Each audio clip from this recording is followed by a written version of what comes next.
السلام علیکم ورحمۃ اللہ وبرکاتہ۔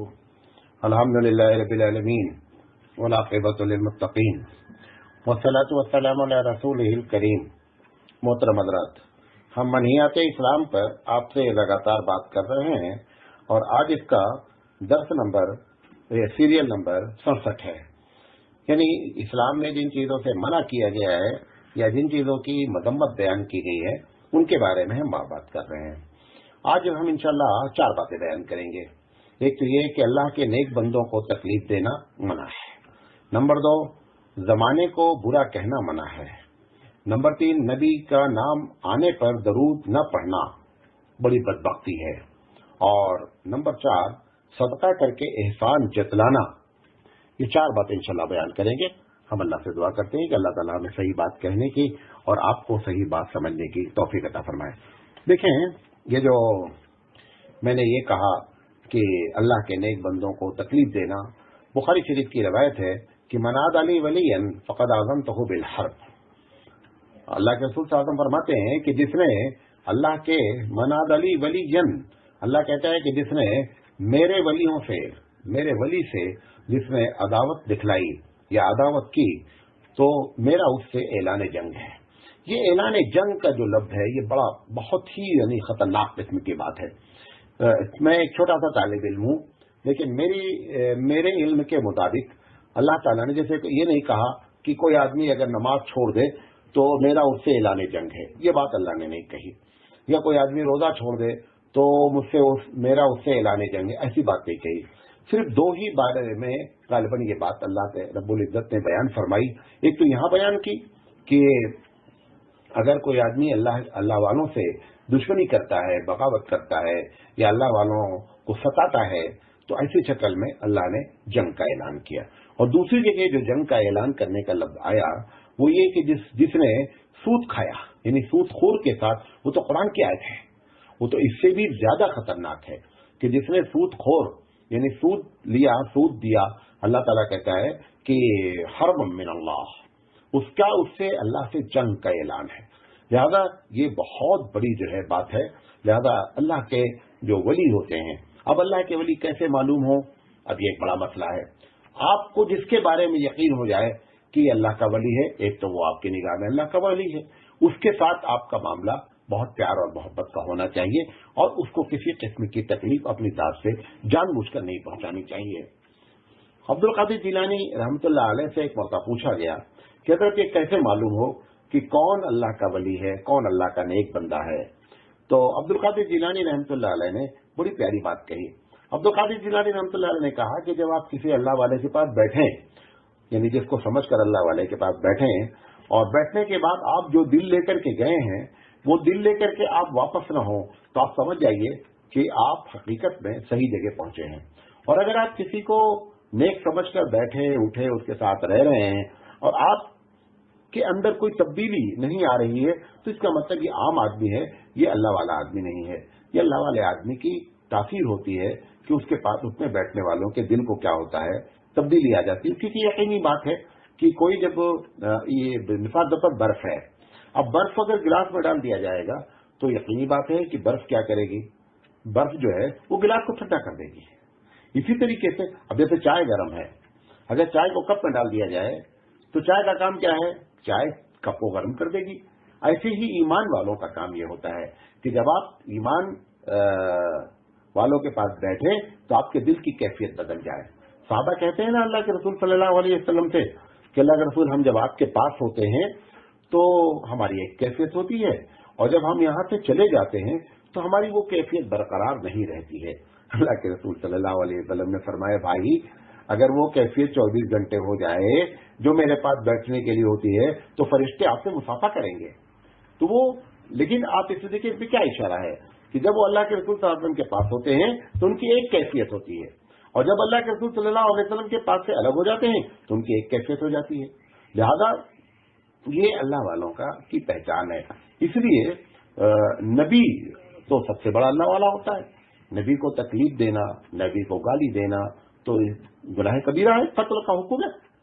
تو عام اللہ کے جو ولی ہیں ان کو بھی جو ہے وہ تکلیف پہنچانا اللہ تعالیٰ نے اس پر سخت ممانعت فرمائی کہ من عاد لی ولیا فقد آذنتہ بالحرب، کہ میں ان سے جنگ کا اعلان کرتا ہوں جو ہمارے جو ولیوں سے جو عداوت اور دشمنی رکھتے ہیں۔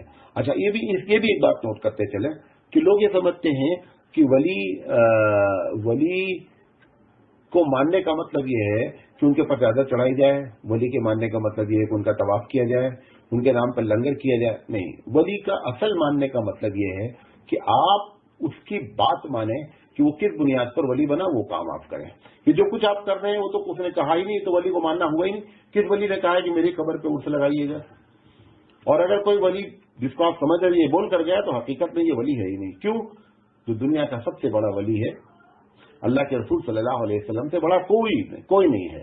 اللہ کے رسول صلی اللہ علیہ وسلم فرمایا کہ لوگوں لا تجلوا قبری عیدا او کما قال، حضور نے فرمایا کہ لوگوں میری قبر پر میلہ نہیں لگانا۔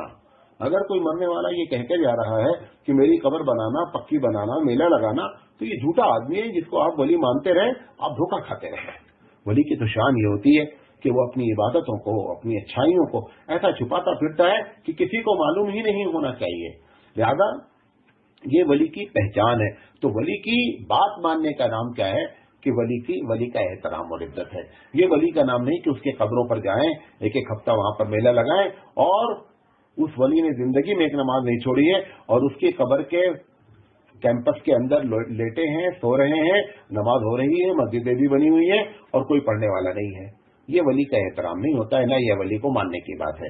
اسی لیے اللہ کے رسول صلی اللہ علیہ وسلم نے اپنے بارے میں فرمایا، ایک صاحب نے کہا میں آپ سے بڑی محبت کرتا ہوں، تو اللہ کے رسول صلی اللہ علیہ وسلم نے فرمایا کہ محبت، غالباً ترمذی شریف کی روایت ہے کہ محبت آزمائی جائے گی اطاعت کے ذریعے۔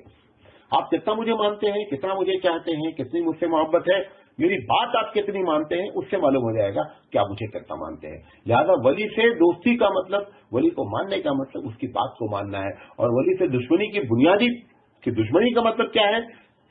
بہت سے دشمنی کے معنی ہو سکتے ہیں، لیکن سب سے بڑی دشمنی یہ ہے کہ آپ جس ولی کو سمجھ رہے ہیں ولی ہے اور اس کے باوجود اس کی باتوں پر عمل نہ کریں، اور کبھی یہ نہ سوچیں زندگی میں کہ آخر یہ ولی کو کس بنیاد پر یہ درجہ ملا ہے، وہ ہم کچھ ادب کیا ولی نماز چھوڑ کر کے بنا ہے؟ ولی جو ہے کھڑا ہو کر پیشاب کرتا تھا اس لیے ولی بن گیا ہے؟ آپ اس کے یہاں جاتے ہیں، اس کی قبر پہ جاتے ہیں اور وہیں پہ کھڑے ہو کر پیشاب کرتے ہیں، یہ ساری چیزیں، یہ اصل دشمنی یہ ہے۔ یہ آپ ولی سے دشمنی کر رہے ہیں کہ اس کو مانتے بھی ہیں اور اس کی بات ماننے کے لیے تیار نہیں ہے۔ بہرحال یہ اس کا معنی ہے۔ اچھا، دوسری چیز جو ہے وہ یہ ہے کہ اللہ کے رسول صاحب، یہ بھی بخاری کی روایت ہے کہ یہ سب ابن آدم وان الدہر، کہ ابن آدم جو ہے وہ زمانے کو گالی دیتا ہے، زمانے کو گالی دیتا ہے، زمانہ برا بلا کہتا ہے۔ اللہ کہتا ہے زمانہ تو میں ہوں، یعنی مطلب کیا کہ زمانے کو چلانا، زمانے میں کیا ہو رہا ہے، کیسے ہو رہا ہے، یہ سب کون کر رہا ہے؟ یہ سب پروردگار عالم کر رہا ہے۔ جب ایک آدمی زمانے کو برا کہتا ہے تو اس کا مطلب ڈائریکٹ کس کو برا کہہ رہا ہے؟ اللہ تعالیٰ کو برا کہہ رہا ہے۔ لہذا زمانے کو برا کہنے سے منع کیا گیا۔ آپ یہ کہہ سکتے ہیں کہ بھئی لوگ ایسے ہیں، یہ ایسا زمانہ ہے کہ جس میں فلاں لوگ یہ لوگ ایسے لوگ غلط کام کریں، ٹھیک ہے، زمانے کے لوگ بعض لوگ غلط ہیں، ان کو آپ غلط کہا جائے، لیکن آپ مطلقاً جو زمانے کو برا کہہ رہے ہیں یہ صحیح نہیں ہے۔ یہ اسلام نے، ہمارے نبی نے یہ بات ہم کو نہیں سکھلائی ہے کہ ہم اس کو اس انداز میں کہیں۔ بہت سے لوگ کہتے ہیں آج کل زمانہ بہت خراب ہو گیا ہے، کبھی کبھی لوگ ایسے ہی چکر میں کہہ دیتے ہیں فلاں شہر والے بہت خراب ہو گئے ہیں، عرب آج کل بہت خراب ہے۔ مطلق تو کہنا ہی نہیں چاہیے۔ جب آپ کہتے ہیں جیسے عرب خراب ہو گئے ہیں یا عرب سارے کے سارے ایسے ہیں، تو عرب میں تو سب سے پہلے ہمارے نبی کریم صلی اللہ علیہ وسلم ہے۔ آپ کسی شہر والوں کو مطلقاً برا کہہ دیتے ہیں، اس شہر میں بہت سے اللہ والے بھی ہو سکتے ہیں۔ زیادہ زبان کو احتیاط سے استعمال کرنی چاہیے۔ اسی طرح زمانہ ہے، زمانے کے بارے میں بھی یہ کہنا کہ زمانہ بہت برا ہے، زمانے کو لوگ گالیاں دیتے۔ کبھی کبھی لوگ ہوا چلتی ہے، کہتے بڑی منحوس ہوا چل رہی ہے۔ بھائی ہوا چلانے والا رب ذوالجلال ہے۔ جب آپ منحوس کہتے ہیں تو آپ کا کمنٹ بہت خطرناک قسم کا ہو گیا نا، لہذا اس کا پرہیز کرنا چاہیے۔ تیسری چیز جو بڑی بدبختی کی بات ہے، جس کی مذمت کی گئی، یہ حاکم کی روایت ہے اور حاکم نے اس کو صحیح کہا ہے۔ اللہ کے رسول صلی اللہ علیہ وسلم ایک مرتبہ جمعہ کا خطبہ دینے کے لیے ممبر پر چڑھے، تو آپ نے 3 مرتبہ آمین کہا، یعنی پہلے دینے پہ چڑھے، پہلے سیڑھی پہ چڑھے تو آمین، دوسرے سیڑھی پہ چڑھے تو آمین، تیسرے سیڑھی پہ چڑھے تو آمین۔ اب صحابہ نے سوچا کہ یہاں پر آمین کہنے کا کوئی مطلب موقع نہیں ہے،